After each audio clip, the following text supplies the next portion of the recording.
Hi there, it's John from Commercial Real Estate Online. Welcome to the program, welcome to the video. This particular video is quite popular at my website with all the retail people I work with around the world, particularly when it comes to a shopping centre. Now there's quite a lot of information in this video about tenancy mix and how to work with tenancy mix, etc. Given that it's so large, it could go for a very long time. So I'm going to break it down and make it easy for you. If you work with retail shopping centres from a management or leasing perspective, this particular video can help you with ideas, strategies, that sort of thing. Over the years, I've had a lot to do with shopping centres, and I find them very interesting from a selling and leasing and a management perspective because there's a lot of strategy in there. And when there's a lot of strategy, it's very interesting, and you can work with improving the property over time and, of course, ultimately selling the property. So there's many different variations that you can take and work with. So let's get this started, and I'll focus particularly today on the anchor tenant topic. In the next video, I'll go to specialties. But in each category, I've got many different strategies for you to think about, and I'll go into each of them in quite some detail. So let's look at anchor tenants. Now, of course, you know what they are. Anchor tenants exist in shopping centres for various reasons, given the size of the property and the fact that you need an anchor tenant or more than one anchor tenant to attract people to the property in reasonable volume. So an anchor tenant is a good strategy, providing you get the right anchor tenant on the right lease terms for the long term. Anchor tenant leases are, of course, typically quite long, usually 10 years or thereabouts, plus a renewal of maybe another 10 years. So your anchor tenant has to be well chosen.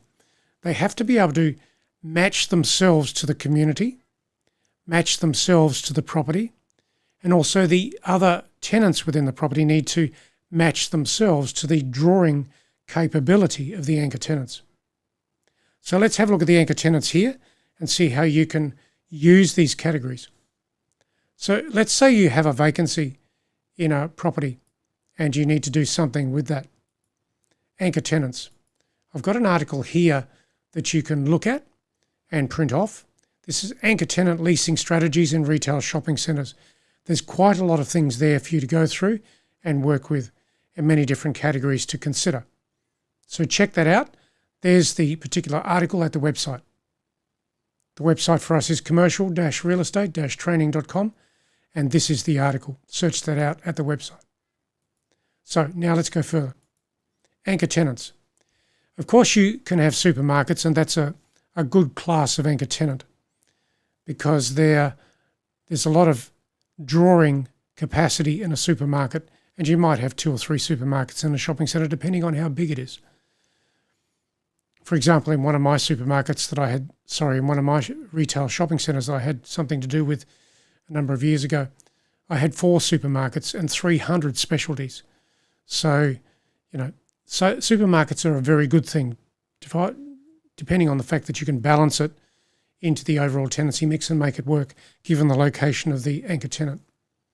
Discount stores are good because a lot of families today are looking for discount stores when it comes to fashion, footwear, lifestyle, that sort of thing.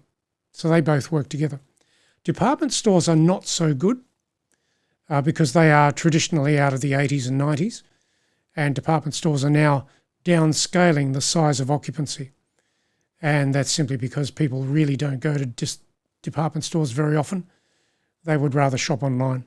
So department stores are now degrading the amount of space that they occupy. And you can work with that, of course. You can have a smaller department store as long as the brand matches the customer and the customer is still interested in the department store. Now, let's go further. The big one here is bulky goods retail. I'll just move that over a bit.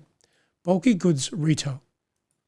There are many different examples that you can work with, and you might even be able to add to my list given your location.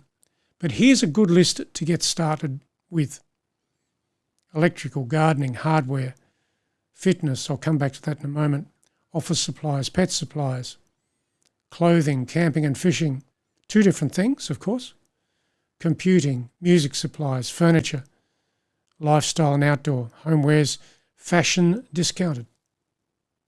So they all work well as bulky goods retailers to put into your shopping centre as an anchor tenant. Now, they're bulky goods, so they could go on the outside of the property. That's fine. In the perimeter, in the car park, whatever. With fitness, there's so many different types of fitness out there today, so just be aware of that. Male, female, and then the types of fitness. You'll have many different types of gyms out there. And of course, you can have climbing tenants, boxing, circuit training, all sorts of things within fitness. So don't just think fitness, think, well, what are the various types of fitness that you can bring into your shopping centre? Because they do pull in activity. So they are the bulky goods examples that I'm giving you.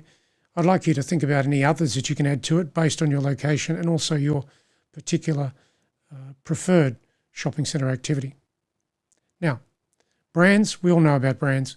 And of course, you could have the franchise brands, which are good for the shopping centre overall, food brands or fashion brands, whatever it is. Now, lease terms. When you look at an anchor tenant, there are many different lease terms to think about specifically to the anchor tenant, because the anchor tenant's lease is longer and more specific to their occupancy. So when you look at the lease terms with the anchor tenant, you're thinking about how it matches into the property overall for the longer term. There'll be tenant covenants, the things that the tenant must do, landlord covenants, the things that the landlord must do throughout the occupancy. Rental structures, that could be gross rent, net rent. There could be some incentives there to think about. Then there'll be some lease conditions, which would be option dates, rent reviews, the types of rent reviews, maybe some renovation conditions. I've got that down here, renovation conditions. Also marketing involvement. That's very, very good when it comes to retail tenants and the anchor tenants. You want them to be involved in the marketing of the shopping centre. So think about some marketing clauses that you can put into their lease to make sure that they are integrating themselves into the property overall, and also the specialty tenant marketing that's going on. This one here is important when you're dealing with an anchor tenant. Try and get the sales figures from the anchor tenant provided to you on a monthly basis. Obviously, you have to ensure that you're dealing with those sales figures confidentially, but it gives you an idea of how that anchor tenant is trading and how their trade is shifting over time. Because their customer base might be quite specific. They might be a destination tenant as an anchor tenant. Will their customers buy things from the specialty tenants? Perhaps, I'm not sure.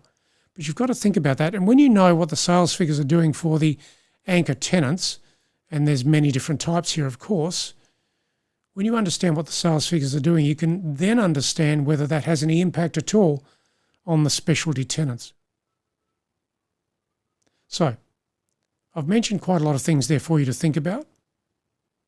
Make a list of these particular items from this particular chart, the different major anchor tenants and the lease terms together with the bulky goods. Then you'll have a checklist when it comes to dealing with the vacancies in a shopping centre from an anchor tenant perspective. Okay, so I'll close those down. In the next particular video, I'm going to go into an extensive list of specialties.